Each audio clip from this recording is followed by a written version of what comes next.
Hey guys, my name is Paulina, and in this video I would like to talk with you about how I made my first short film when I was 16 years old. Oh gosh, this was harder than I thought.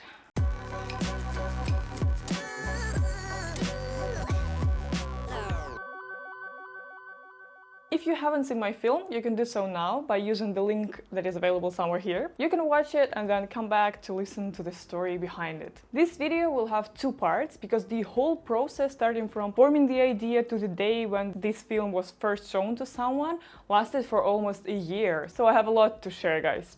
In the first part, so in this video, we're going to focus on the story that this film tells, how I came up with the idea, how I made a script. Spoiler alert, I didn't. And lastly, how I found actors and locations where to shoot. And in the second part, I want to tell you about and show you the whole production process behind the film, so including behind the scene clips and everything else. Everything in my story will be connected, and I will share with you a lot of funny stories. Some of them are not that funny, but if you're interested, please keep watching.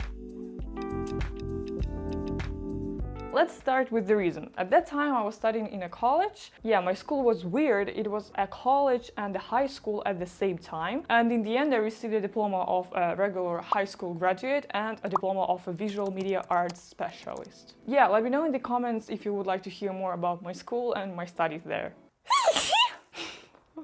I started my studies in that school not from the first year, but from the second. So when I came there, a lot of my classmates had already filmed something. I saw their works and some of them were just so talented and creative. There were specific people who were standing out, and the teachers always admired their works and were telling a lot of good stuff about it every single lesson. And I felt like I was way behind them. I remember I was always thinking like, oh my god, I would never create something like that. I'm not so talented as they are. They were all about art house, you know, something very unusual, abstract, and in a way hard to understand. And I wasn't good at this at all. I didn't like creating something like that. I just wasn't thinking this way, you know, and I thought that it is a problem. So during my first year, I was just hiding inside myself and, you know, I felt very insecure.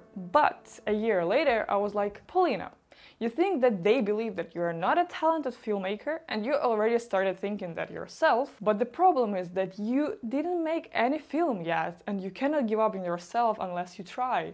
Right? Yeah, I realized it and I just set myself a goal to make a short film. But not just a short film. I was thinking like, I'm gonna show them what I can do and I'm gonna prove to them that even though I'm not about art house at all, I deserve to be called talented and I can still create something cool, you know? Yeah, this was pretty much the main thing that I was driven by at that time. And after that I was like, okay, Paulina, we need to make a short film. We need to come up with the idea, right? And I remember like I took my laptop in order to write the script. I was thinking like, write a script? Oh my god, easy peasy, right? Let's do this in just 1 hour. But I was looking at a blank Google Doc page and thinking and thinking and thinking. Nothing came out, literally nothing. I was like, okay, this is actually harder than I thought. So then I decided to take a different strategy. Spoiler alert, guys, if you didn't see my film, pause right there and watch it by using the link somewhere here, and then come back to listen to the rest of the story. So, you know, I was always that kind of person who thinks visually and thinks in pictures. I remember I was sitting in my room, looking around, and then when I saw some stickers on my table, and I always had a lot of them. Suddenly I imagined how cool it will be if all the walls will be covered with these small stickers. The person will be sitting on the floor looking up at these walls and smoking. So basically I came up with the idea for this shot that I really like, and then I formed everything else around it. Make a film for the sake of one shot. It's Paulina style, guys. So yeah, next I needed to come up with the story for this shot. And this was a long process because the actual script for this film consisted of a couple of sentences about this story, just in general, and one dialogue. Everything else was made along the way, improvised, I would say. Yeah, I just realized that this film was not art house, but it was such a chaos, you know? So, in the film I decided to talk about the themes or the topics that I was concerned the most about at that time. And these were parents and their children and death. I was also forming this story with this thought in mind. I knew that it's just my first short film, so it probably will be better if there wasn't a lot of actors and characters in it, right? I also knew that I probably won't find any professional actors. That's why I told myself that there should be no more than 2 characters in the story. So first I came up with the main character. A boy who loves to party, has a lot of bad habits, doesn't care about his studies, and because of that, he is not in a good relationship with his mom. Then I decided that I want this boy to reconsider his life, and to do so, he needs to be put in severe circumstances. So yeah, I decided that he needs to end up in the hospital, where he will be very depressed and he won't want to live anymore. But there he'll meet a girl who will be actually dying from a disease, but she'll be the most positive creature you could meet. And I wanted this girl to give him hope and motivation to change his life. This was the main thing that I came up with for this story, and then the rest that you saw in the film was created like this. He needs to end up in the hospital. But how? He'll get sick? No, something more severe. Yes, his mom will die. In this shot I have the boy leaving the flat and then coming back to this flat, but something needs to happen in between. Let's just show the abstract chaos that he has in his head while he's partying. Yeah, I mean, I was so excited about getting to the filming, and especially getting to the filming of this shot with which I came up at the very beginning, that I almost forgot about the rest of the story, you know? I mean, I was in a big hurry with it. This was of course a huge mistake, because the film could end up much better if I spent more time on the whole story and on planning. But we learn from the mistakes, right? So when I came up with one shot and I wrote a couple of sentences about the story, I decided that I need to find the actors. So of course I started by asking everyone around if they know someone who can do this for me. At first I thought that this could be my brother, because he always helped me with everything and I knew that he will agree, but my boyfriend challenged me to find a real actor. I mean, someone who at least has experience in it. So I asked my friends if they know someone from a local drama school. I mean, you know, these acting classes for children, something like that. And someone just told me about the boy who will later play the main character. I left him a message on social media and he agreed to participate. So yeah, it was on the first strike. Of course I had some problems with him. I mean, I understood that it's hard to trust someone if you don't pay him or if you don't know him very well. But I'll share why in the second part. Then of course I needed to find someone who will play a girl character. And almost immediately I recalled a girl that I had in my shift when I was working in a summer camp. She still is very talented, very artistic, and she was not a shy girl at all, which was very important for me because I knew that she could act. And she also looked like a little angel because of her blonde hair and her cute smile, her cute face and cute voice. So I thought that I definitely need to get her to play in my film. And yes, luckily she agreed. A team is another big story. I was so lucky to have such great and true friends around. If it wasn't for them, none of this would happen. So guys, if you're watching this now, again, thank you so much for helping me that year. Among them was the girl who helped me almost at every step. It was my friend Angelina. She was the one helping me to write something on the stickers and then to attach all of them to the walls in my room. She was carrying this enormous number of equipment everywhere with me. Sometimes we were dying carrying it, but she was always there. She was on every rehearsal and on every shooting, and overall she was carefully listening to all of my ideas about the film. And although she didn't understand a thing, and this field never really interested her, she always tried to give me valuable advice. So I'm so grateful for this. And yeah guys, if not this lady, besides her, I had so many people to support me. When we had shootings in the hospital, they helped me with organizing the actors, sound, lighting, makeup, costumes.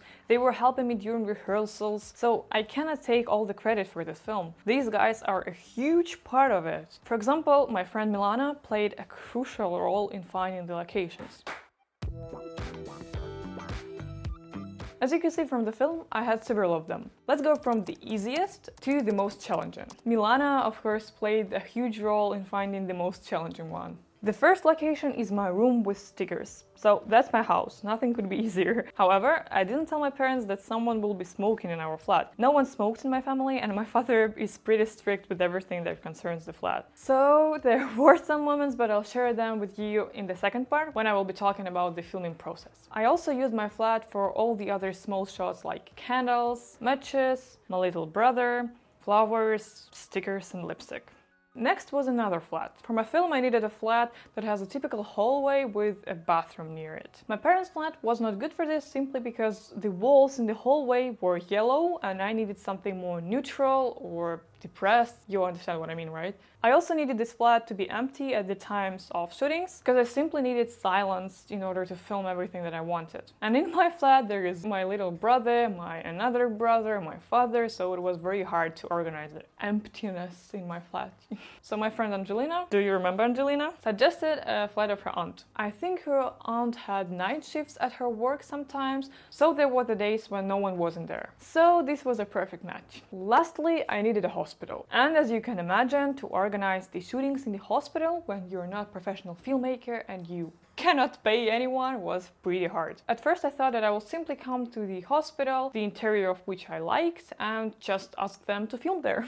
They gave me a number of one doctor, like the youngest doctor there, who will most likely give me permission to shoot. So at first everything was perfect. This doctor was very excited about the film. I even had a meeting with her at her office in the hospital. She showed me around and said that she will call me and will give me a date and a time when I can shoot. But we agreed that it will be someday next week. But then, surprisingly, of course it could not be that perfect, something went wrong. She just called me and said that it wasn't possible. And okay, yeah, I can find another hospital, but the problem was that it was at a very last moment. Everything was already arranged of the equipment, everything was arranged with the crew, with the actors. But yeah, I think they were confused by the fact that I needed to film not only in the hall of this hospital, but I also needed a separate hospital room. And of course I understand it was very hard to organize. Yeah, now I'm telling that I understand, but of course at that time I was like lost and I was very upset. I simply didn't know what to do. I really almost gave up and I wanted to rethink my story and not to put this boy in the hospital or something like that. But at the time my friend Milana, here she comes, was working as a nurse's assistant at another hospital. So she organized the whole thing, and like very quickly. She organized an empty hospital room for us and we were able to film in the hall of this hospital as much as we wanted. You see, she just saved me. Milana, thank you again. So yeah guys, if you don't have a budget, you need friends to make a film. You definitely do need your friends. So yeah guys, that was it for the first part. If you liked listening to my story, please give this video a thumbs up and consider subscribing to my channel. On this channel I talk about my life and my interests as a media student, a freelancer and a founder of a creative studio, all based in Amsterdam, by the way. If you want to see the second part of this series, in which I would like to show you the whole production process, like tell you about it and show you the behind the scene clips, please leave a comment below. Or probably when you're watching this video the second part was already released. If so, please use the link somewhere there or in the description. Thank you for watching and I hope to talk to you soon. Пока-пока!